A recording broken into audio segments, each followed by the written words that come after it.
Okay, we have a Sharp Vertical Machining Center, model SV2412S, serial number 409-00522. Machine was new in 2006.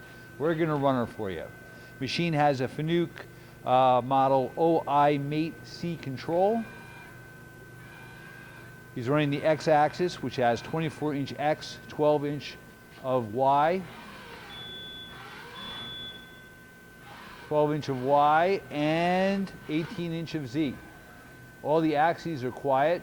They have FANUC servo motors and ball screws on each axis and drives. Machine has a 27.5 by 12-inch table.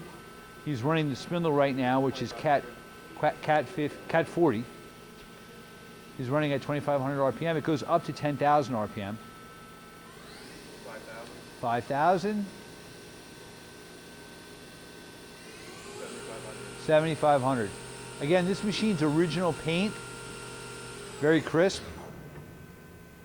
Has a 16 tool automatic tool changer, umbrella style.